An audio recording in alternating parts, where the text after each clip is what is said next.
Hello, hi guys! Magandang hapon sa inyong lahat. This is Shiv Abasigara Channel, a faith healer, also mata reader. So ngayong hapon na to, tignan natin ano gusto sabihin sa'yo ng ating mga gabay. This is Arcangel Raphael messages for the sign of Aquarius. So Aquarius, welcome to my channel. Ano kaya ang messages, advices, na spirit guides ang ating masasagap for today's video? Kanino naman kayang energy or kaganapan sa buhay ng mga Aquarius ang ating mahagilap? So guys, this reading is a journey reading lamang, hindi lahat makaka-resonate. Kunin lamang pa makaka-relate sa inyo and comment down below kung kaninong energy ang ating nasagap. And of course, don't forget to like and subscribe my channel and hit notification bell for more videos update. Sa mga hindi pa po nakakapag-subscribe sa aking channel, please click nyo na po subscribe button dyan sa baba for all bell para updated kayo sa mga videos na i-upload natin every time in every moment. So guys, kumapit-kapit ka dahil ito na mensahe sa'yo ng ating mga gabay. Arcangel Raphael, bigyan mo ako ng isang pasabog at isang bulabog na mensahe para sa ating mga kapatid na Aquarius. Organic foods. No? Some of you, kailangan nyo ng organic food daw dito.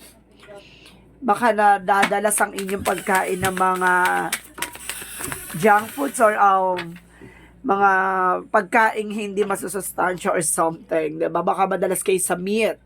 Or sinasabi dito, there is an expect a miracle. Wow! Diba? Mag-expect ka raw ng kagalingan, ti. My goodness, nahibalahibo ko dito. May kagalingan, ti. Kaya pala, there's an organic food. Baka siguro rin sinasabi nito is our herbal, no?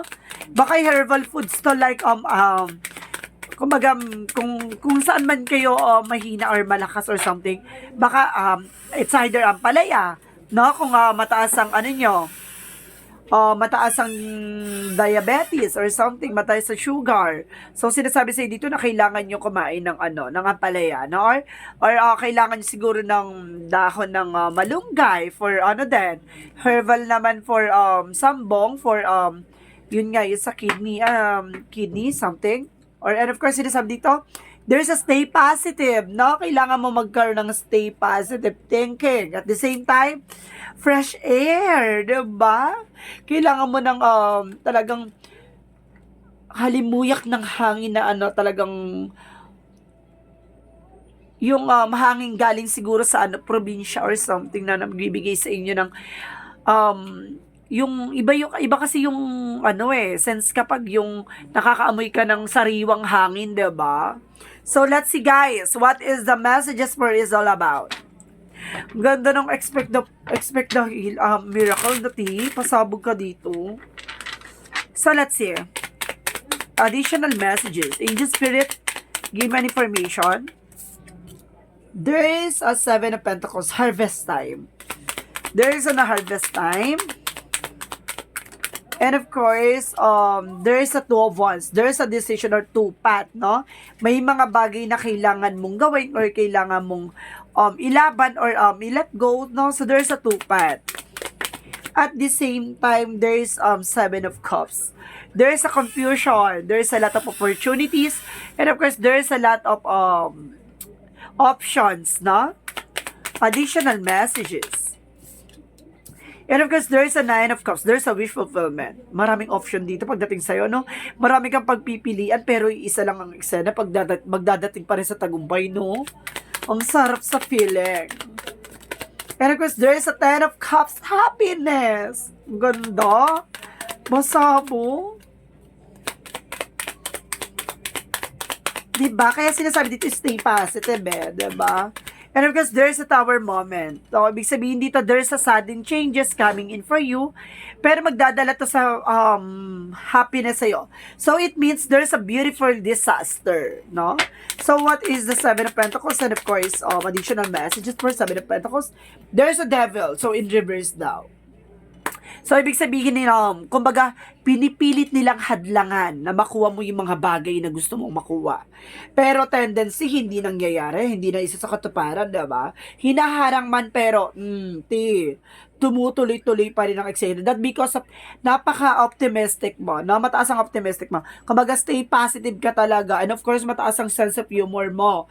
Kahit nang dami mong pinagdadaanan sa buhay, lumalaban ka talaga at may ngiti sa labi. And of course, kaya sinasabi na expect the miracles.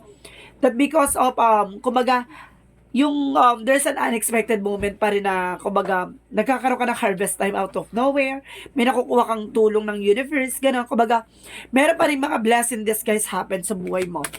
So what is the Two of Wands? There is a Eight of Swords. O big sabihin talaga dito, okay, thank you. So, there is an Eight of Swords in reverse. So, ibig sabihin daw, there's a freedom, no? Nakalaya ka na doon, nakapag-desisyon ka na, at makakapag-desisyon ka na. Diba? That if you're feeling isolation, ngayon biglang pagbabago. So, what is the Seven of Cups? So, there is Six of Cups. No? Confusion. Minsan naguguluhan ka dito about dito sa person na to. It's a friend or there's a past person, no? And of course, there's an Ace of Wands. There's a new beginning. New beginning that magdadala sa iyo ng wish fulfillment. So, what is the Ten of Cups? Ten of Cups represent a Three of Cups. There's a celebration. Happiness that brings you a celebration. Kumbaga to yung, kumbaga, may cheers na magaganap dahil nakuha mo yung offer or something na tawag dito yung parang tumaas yung yung range mo dyan sa parang nagkaroon ka ng tawag dito mayroon tawag doon about doon sa trabaho mo, no? Tumaas yung mo dyan, range mo dyan about sa trabaho mo. There's a proposal or something, diba? Yung proposal niyo, natanggap ka or something na, kumbaga, there's an upgraded, no? Pagdating sa trabaho mo rin. Baka dyan ay nagdala sa happiness mo. No? What is the Tower moment? Okay, there is a Six of Pentacles. Wow! No? Kumbaga makakapagpagawa ka na ng bahay o makakabili ka na ng bahay dito. Magtutuloy-tuloy na raw about sa finances for you. Wow, good luck! What is the Seven of Pentacles and the Devil card reverse? So, what is additional messages? There is a Page of Swords. There is an intuitions, no? Makinig ka sa intuition mo. There is a Page of Swords na get more information, no? Kailangan mo makakuha ng maraming information dito. What is the Two of Wands and of course the Eight of Swords in reverse?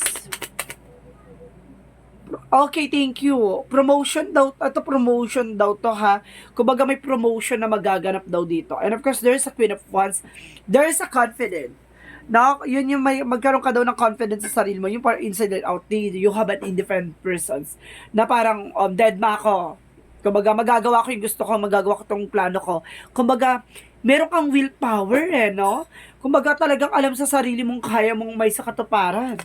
Ganon, and you have a strong decisions. And of course, there is a Five of Wands. Kumbaga, ito yung nagbibigay ng conflict sa'yo, atong person na to, yung past person. So, ibig sabihin dito, kailangan mo na itong i-let go to you. At the same time, there's a King of Pentacles, being practicality and logic, no? Pagdating sa finances, kailangan wise ka. So, what is the Ten of Cups? And the Three of Cups. There's an Ace of Pentacles, big money coming in. Yun nga yung promotions. Or something na, kumbaga, upgraded o magdadagdag about sa resource of income mo. No, celebration toti. What is the Tower moment and the Six of Pentacles? What is the Tower moment and the Six of Pentacles? So, there's a Six of Wands. There's a victory and success. Diba? Kaya pala, there's a expect the miracles, no? Kumbaga, may ship out na naganap bigla pagbabago about dito sa finances, diba? May humaharang, pero tendency hindi nangyari. Kumbaga, hindi hinayaan ng nasa taas na kumbaga, ma-postpone or ma-delay yung blessing sa'yo, diba?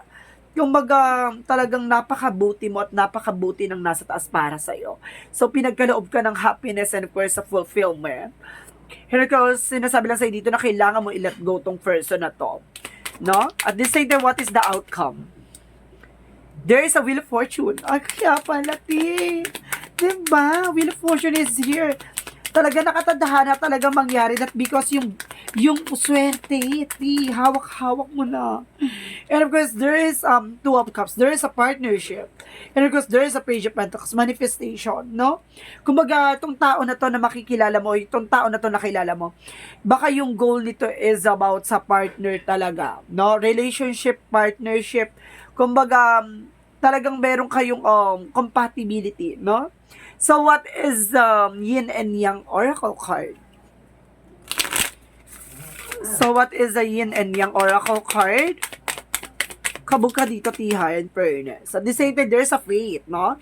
The divine intervention. Some of you, kumaga, minsan sinusubukan ka dito ng pananampalataya mo at paniniwala mo. So, let's see, what is additional messages? And of course, there's a close-up. Oh, guarded, resistance. Kailangan mong i-close yung issue na yan. About sa past version mo, there's a guarded. Ibig sabihin, protectionan mo. Pangalagaan mo. Bakuran mo. And see, there's a celebration. Gift and abundance is coming your way. Kumbaga talaga magtatagumpay ka, sa larangan ng eksena na to. Kumapit ka. May liwanag sa iyong mga palad. Pasabag! So, what is the Love Oracle card? So, what is the Love Oracle card? Ang ganda ng reading ni ni ating Archangel Raphael for healing talaga in all aspects. At the same time, what is our oracle? There's an healing heart. My goodness. See, talagang may healing heart talaga dito. Freedom of toxic relationship. Diba? Sabi ko sa'yo, pakawalan mo. Stay positive. Kasi itong person na to na nakaraan mo is a toxic person. And a toxic relationship. And of course, sinasabi ng Phoenix dito, rising from the ashes. No? Pagkatapos mo masira, pagkatapos mo madurog-durog, mabubuo ka. Na parang, kumbaga, binuhay ang katawan lupa mo. No? Galing ka sa alikabok, tapos mabubuhay ka ng unti, nag-uumapaw na apoy. Diba? Parang walang kahit na sino makakasira sa'yo. You're indestructible. Ginto ka dyan. Charis! So, let's see what is additional messages. Thank you nga po pala sa mga yung nagpapalipad. Maraming salamat po sa mga videos natin. Thank you for your support my channel. And of course, thank you for always watching my videos. Pasabog! So, let's see what is additional messages. And of course, there's oh my God, you're on the right path. Nasa tamang direction ka. Nasa tamang wisyo ka. Keeping doing what you're doing because it's working. Diba? Nagtatagumpay ka kasi tama yung ginagawa mo. What is the Monsology is all about?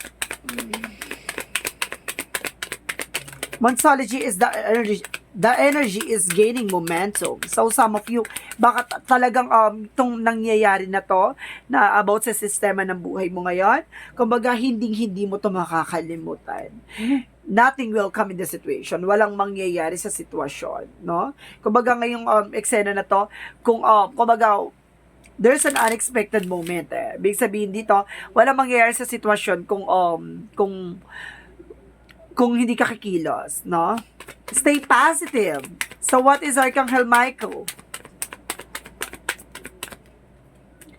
New beginning and fresh start, no? Pagsisimula ka na ulit at magkakaroon ka na panibag.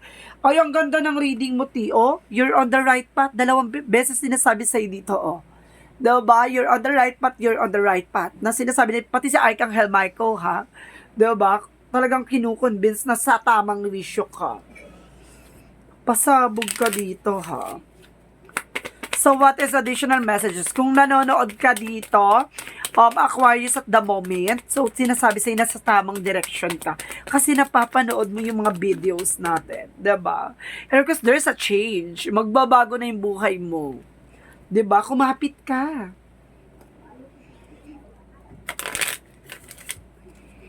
So, fresh air. So, kailangan mo talaga ng, kumbaga makawala sa mga toxic, no? And of course, there is a trust and honest. Diba? Maging tapat at maging totoo ka sa sarili mo, even, diba? Sa mga tao sa paligid mo. Hindi mo naman kailangan, kumbaga, ipakilala or kailangan magsinungaling yung buong pagkatao mo. Kailangan mo itago or kailangan mo mag-pretend or something, diba? Kung sino ka. And of course, there's an evolution. No, there is an information. May pagbabago. May magaganap na eksena dito. And because there is a guardian, no? May gumagabay daw sa'yo. So, let's see what is the romance angels. What is the romance angels? Let your friends help you. O, some of you, ha? Hayaan mo daw yung mga kaibigan mo na tumulong sa'yo. So, siguro may mga sistema or something na kailangan mo ng tulong, di ba? At the same time, wedding! Kabog! This situation involves marriage. Ibig sabihin talagang may kasalang magaganap. There's a celebration. Di ba? Pasabog ka dyan talaga. Talagang inangkin mo talaga lahat-lahat ng mga eksena dito, ha? Talagang sinala mo, ha? So, what is the energy? And of course, there's an all tied up, no?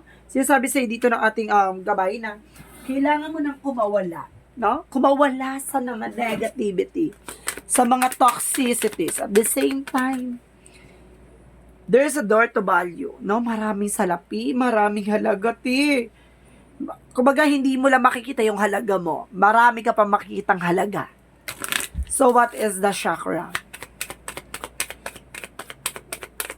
What is the chakra? There's a growth, diba? Kumbaga, there's a growth and expansion. Talaga magkakaroon talaga ng paglawak ng eksena. And there's a renewal. Magkakaroon ka ng panibagong eksena. No? So, what is the Jesus loving quotes? Your Heavenly Father know that you have need all of this. So, alam daw ni God na lahat ng mga bagay na yan, kung ano man yung hinihingi mo, yung mga bagay na inantay mo, ay kailangan mo. So, ipagkakaloob niya yan sa'yo, ayon sa kalooban ng Diyos. What is the angel's number? There's a 5. I am adaptable, no? Flexibility is your forte. When life throws you a curveball, you can easily adapt to new circumstances and find excitement in an unexpected change. Be brave and bold in your endeavors. So, ibig sabihin dito, kumbaga, there's an unexpected talaga na magbabago talaga eksena dito ng, kumbaga, yung miracles, no? Yung himala na hindi mo inaasahan. Di ba? Yung parang i-adapt mo talaga lahat ng mga positivity. No? So, ngayon, kumbaga, talaga makakamtam mo na. So, what is the messages of life? Messages of life represent together in the life. I give thanks for all who enter my life. I understand we are exactly who and where are supposed to be. And everyone contributes to each other personal growth. Every reaction someone draws from me is a gift from their soul to mine. Meant to help me, free me for my inner conflict today. By focusing on my own development rather than on others' flaws, I become one with the divine. So, ibig sabihin dito na kumbaga kasama talaga sa buhay mo, no? Yung mga bagay or sakripisyo or mga problemang pinagdaanan mo. Pero alam mo na lahat ng yang kasama yan, no? Sa tagumpay at mga, kumbaga, sa mga pait at tamis ng tagumpay. Kumbaga, lahat ng bagay na yung mararanasan mo, lahat ng mga bagay na yan, kumbaga, hindi mo inaalis na mararanasan mo. Kumbaga yung conflict na yan, kumbaga ginawa mong power eh. 'Di ba? Yung pain, ginawa mo siyang power. Yan yung nagsilbing ano mo talaga. Kumbaga, katangian mo. Kaya kakaiba ka sa lahat. So, sinasabi sa'yo dito na may himala at talagang magtatagpo talaga ang kagalingan sa'yo. No? Kumbaga, makikita mo ang mga bagay na para sa'yo ay para sa'yo. No? Kumbaga, i-embrace mo lang yan. Hawakan mo at of course, talagang ilapit mo kay God lahat ng mga bagay na gusto mong makuha. No? Ipagdasal at talagang i-surrender mo sa Kanya lahat ng sakit, lahat ng mga pinagdadaanan mo. So, sinasabi lang sa'yo dito, there's an healing in all aspects. So, guys, this is Archangel Raphael for the sign of Aquarius. This reading is a general reading lamang, hindi lahat makaka-resonate. Kunin lamang pa makaka-relate sa inyo. Comment down below kung kaninong energy ang ating nasagap. And of course, don't forget to like and subscribe my channel or hit notification bell for more videos update. This is Arcangel Rafael messages for the sign of Aquarius. Maraming salamat guys and see you in the next video. Bye-bye and babush!